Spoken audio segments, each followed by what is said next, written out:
Um político gaúcho ligado ao agronegócio, um político que foi da Arena, partido da ditadura militar, virou vereador e depois deputado estadual e federal. Um político que foi indicado pela Câmara para virar ministro do TCU. Um político que, no Tribunal de Contas, conduziu processos que criaram as condições para o impeachment de uma presidente da República. Um político que agora está envolvido na trama golpista de um governo que perdeu as eleições, mas faz de tudo para incentivar apoiadores a contestar o resultado das urnas. Eu sou o Conrado Corsaletti, este aqui é o Durma Com Essa, o podcast de notícias do Nexo.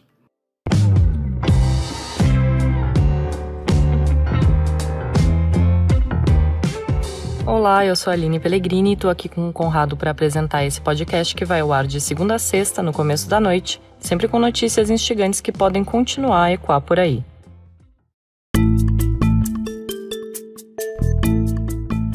Terça-feira, 22 de novembro de 2022, dia em que Augusto Nardes, ministro do TCU, o Tribunal de Contas da União, apresentou um atestado médico ao setor administrativo da Corte em Brasília. Neste atestado, ele pede para ficar fora de suas funções por 5 dias, contados a partir de hoje. O gesto ocorre 2 dias depois que um áudio dele veio a público por meio do jornal Folha de São Paulo. Um áudio que foi enviado pelo ministro do TCU para um grupo de WhatsApp em que estão representantes do agronegócio. A gente vai contextualizar essa fala do Augusto Nardes para você entender por que esse áudio causou tanto problema, a ponto do ministro do TCU pedir para ficar fora das suas funções, para ver se a poeira abaixa, segundo o jornal O Globo. O áudio tem 8 minutos e pouco. O Augusto Nardes começa lembrando que é um magistrado, por isso sabe de muita coisa, mas não pode dizer tudo. Ele diz que a situação do Brasil é muito complexa e que o país está prestes a viver seu pior momento, mas um momento que, segundo ele, é importante. O ministro do TCU lembra nesse áudio que lá atrás, nos anos 80, falava muito com os generais ditadores para tentar emplacar no Brasil a ideia de economia de mercado associada a um conservadorismo. Afirma que o país é formado por uma sociedade conservadora que não aceita, nas palavras dele, as mudanças que estão sendo impostas. E ele diz também que a sociedade despertou. Na verdade, segundo Augusto Nardes, foi despertada pelo Jair Bolsonaro, um deputado de extrema-direita que virou presidente do Brasil, eleito em 2018, após o país enfrentar uma sequência de crises. Demoramos, mas felizmente acordamos. O que vai acontecer agora? Está acontecendo um movimento muito forte nas casernas. Eu acho que é questão de horas, dias, no máximo, 1 semana ou 2, ou talvez menos que isso, que vai acontecer um desenlace bastante forte na nação. Imprevisíveis. Caserna é um alojamento de soldados num quartel, também usado como sinônimo de quartel. Ou seja, a gente tem aí um ministro do Tribunal de Contas da União, um órgão ligado ao Poder Legislativo, que fiscaliza as contas, os contratos e o orçamento do governo, sugerindo que o Brasil está à beira de um golpe militar. Um golpe nos moldes daquele lá de 1964, quando os tanques foram para as ruas para derrubar o João Goulart e instalar um regime ditatorial que durou 21 anos. Regime, aliás, que o Augusto Nardes apoiou. Para quem está ouvindo falar em golpismo já faz uns anos, pode não soar muito novidadeiro mais um integrante da alta cúpula da estrutura de Estado falar do assunto. Afinal, o Jair Bolsonaro, que é presidente da República, já falou em não aceitar decisões do Supremo, em desrespeitar as 4 linhas da Constituição se o Supremo não parasse de tomar decisões que o desagradam, assim por diante. Mas de um jeito aberto assim, especialmente neste momento, falando frases como desenlace bastante forte na nação, algo prestes a acontecer, não é algo que toda hora vem a público. E atenção no discurso do Augusto Nardes. Ele não está analisando um quadro, um cenário em que os bolsonaristas estão nas ruas desde que Bolsonaro perdeu as eleições presidenciais para o Luiz Inácio Lula da Silva em 30 de outubro. Ele não está descrevendo um cenário de golpismo em que bolsonaristas fecham estradas e se concentram em frente de quartéis para que as Forças Armadas intervenham de forma ilegal no processo democrático. O ministro do TCU está usando a primeira pessoa do plural. Vamos perder? Sim, vamos perder alguma coisa, mas a situação para o futuro da nação poderá se desencadear de forma positiva, apesar de ser principal conflito que deveremos ter nos próximos dias ou nas próximas horas. O Augusto Nardes deixa claro no áudio que essa primeira pessoa do plural, esse nós, inclui o próprio Bolsonaro. Isso quando ele diz que tinha falado longamente com o presidente da República dias antes. Mas aí você pode se perguntar, eita, o Brasil tá à beira de um golpe? As Forças Armadas vão atender os bolsonaristas radicalizados que ficam implorando por um golpe na frente dos quartéis? Devagar com Andor. As Forças Armadas se envolveram muito em política nos anos recentes. Abraçaram muitas bandeiras bolsonaristas. Mas não se trata de uma instituição monolítica. E para muitos especialistas que estudam os militares e que a gente ouve aqui no Nexo, a chamada intervenção militar é mais um desejo de pessoas radicalizadas do que algo concreto.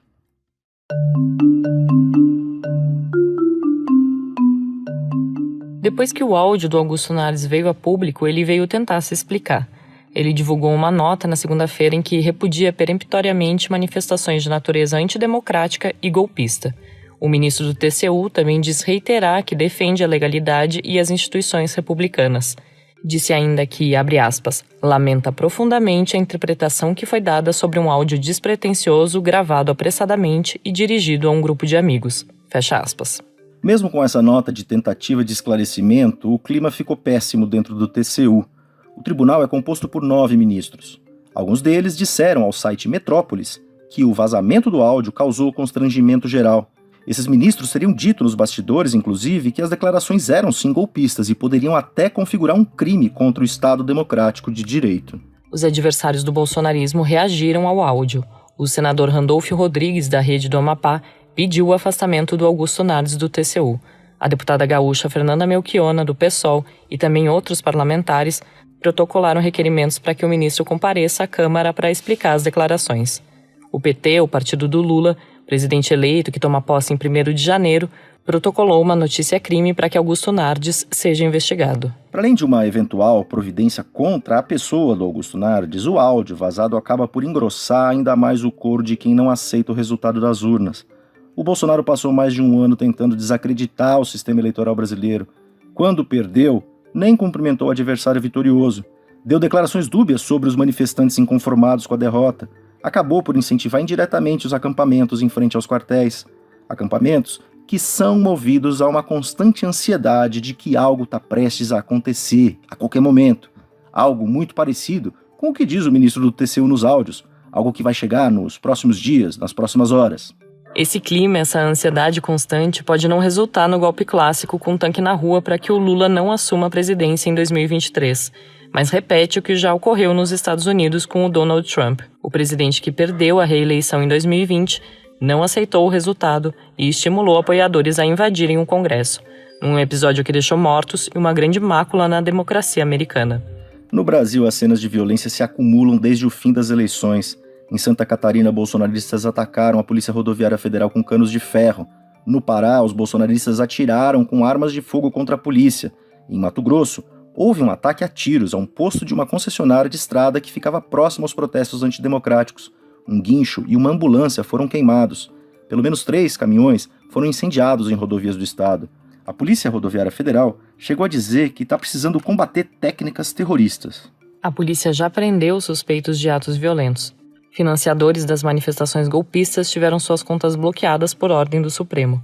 As suspeitas recaem principalmente sobre empresários do setor de transporte de cargas e do agronegócio.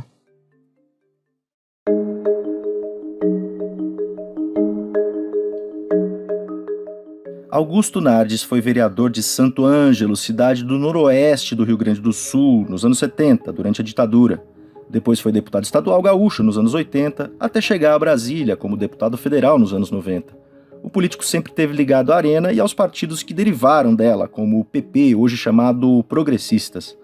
No áudio vazado, inclusive, ele lembra que foi líder da bancada ruralista, que queimou máquinas, tratores, fez o escarcéu em Brasília em 1999, quando o agronegócio negociava um projeto de lei de perdão de dívidas. Ele faz questão de mostrar que está ligado aos proprietários de terras. O ministro do TCU, aliás, é irmão do produtor de soja José Nardes, que toca um projeto de agronegócio em terras indígenas de Mato Grosso. Projeto realizado com o aval do governo. Nesse mesmo áudio vazado, o Augusto Nardes lembra de um papel fundamental que teve na história recente do Brasil. Ele foi indicado pela Câmara dos Deputados para virar ministro do TCU em 2005 e teve a nomeação confirmada pelo então presidente Lula. Nos primeiros anos da sucessora do Lula, Dilma Rousseff, o Nardes presidiu o Tribunal de Contas. e logo depois fez a sua parte para tirar o PT do governo, como ele mesmo explica no áudio. Fiz a minha parte. Em 14, eu era presidente, alertei a presidente em 12, 13 o que ia acontecer no país. Infelizmente, não conseguimos diálogo na época, porque eles nunca aceitaram o diálogo, eles foram para o confronto, e agora é um confronto decisivo, eles vão vir para um confronto que nós todos sabemos quais são as consequências, mas nós tomamos uma decisão importantíssima em 15, quando eu tive a coragem, 130 anos pela primeira vez, de tomar uma atitude de reprovar as contas, porque encontramos 340 bilhões em 15 e 16 de irregularidades da nação, e tudo se mostra que vai acontecer novamente.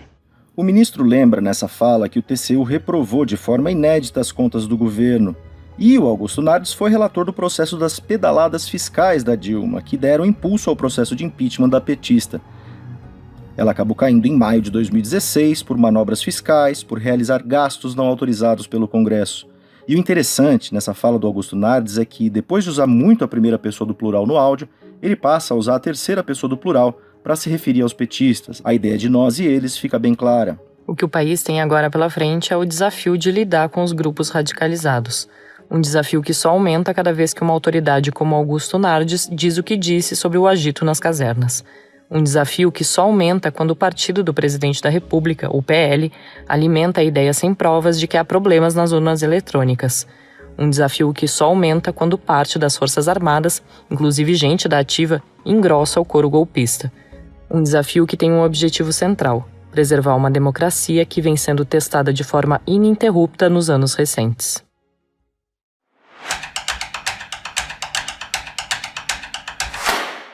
Erasmo Carlos, o tremendão, ícone da Jovem Guarda, morreu nesta terça-feira, aos 81 anos, no Rio de Janeiro. Ele já vinha passando por problemas de saúde, como conta aqui o Marcelo Montanini. A causa da morte não foi divulgada, mas ele foi internado às pressas na segunda-feira no Hospital Barra d'Or para tratamento de uma síndrome edemigênica, que é uma doença causada pelo excesso de líquido preso nos tecidos do organismo. O cantor havia deixado o hospital em 2 de novembro, dia de finados, após 2 semanas internado por causa da mesma doença. O tremendão também vinha se tratando de um câncer no fígado havia 4 anos. Marcelo, fala agora um pouquinho da importância do Erasmo para a música brasileira. Você escreveu um texto com alguns momentos da carreira dele, né? Quais são esses momentos? Erasmo foi um dos pioneiros do rock e símbolo da Jovem Guarda, que foi um movimento musical e cultural com influência dos Beatles e de Elvis Presley na década de 1960. Nesse período, ele conheceu Roberto Carlos e se tornou o seu maior parceiro musical. Eles compuseram cerca de 500 canções juntos.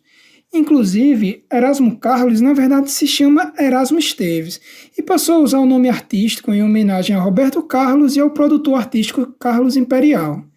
Com o fim da Jovem Guarda, nos anos 1970, Erasmo passou por uma crise na carreira.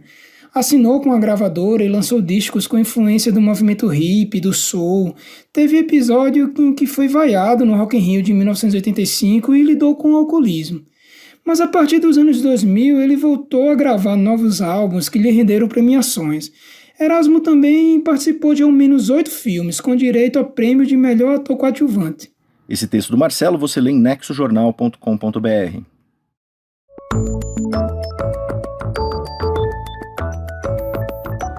A Beatriz Gatti, aqui do Nexo, entrevistou a psicóloga Dalila Xavier de França, que estuda identidade racial infantil.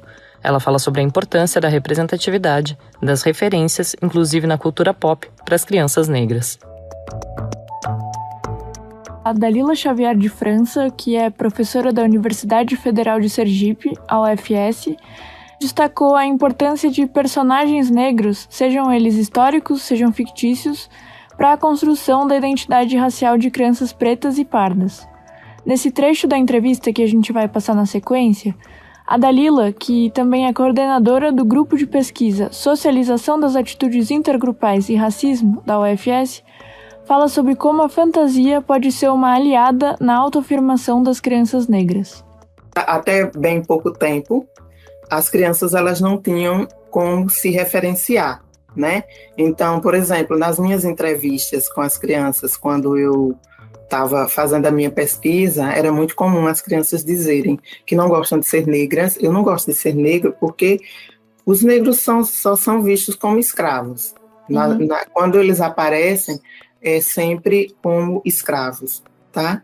Então, eles percebem essas questões. Então, quando a própria, digamos assim, sociedade, ela começa a se mobilizar, a mostrar uma outra perspectiva, um outro lado, um outro momento onde meu grupo está representado, então isso é bastante importante, principalmente quando nós trabalhamos com crianças que elas têm a fantasia como a favor, né, delas, né, de poder se valorizar a partir da fantasia também. Então, ver um herói negro, ver a boneca negra que eu posso cuidar, que é a minha filhinha, parece comigo, isso é fundamental. É algo que do ponto de vista do desenvolvimento, vai fortalecer bastante a autoafirmação dela. O texto da Beatriz está disponível na Ponto Futuro, editoria do Nexo, que reflete sobre os próximos anos a partir de alguns temas-chave, entre eles a infância. Vai lá conferir no nexojornal.com.br/Ponto Futuro.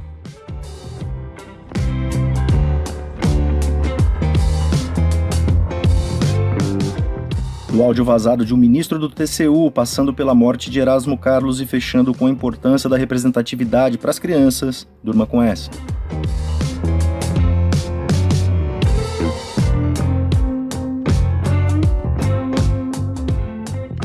Com roteiro de Conrado Corsaletti, produção de Aline Pellegrini, participações de Marcelo Montanini e Beatriz Gatti, e edição de áudio de Luiz Serafim, termina aqui mais um Durma com essa. Amanhã tem mais. Até!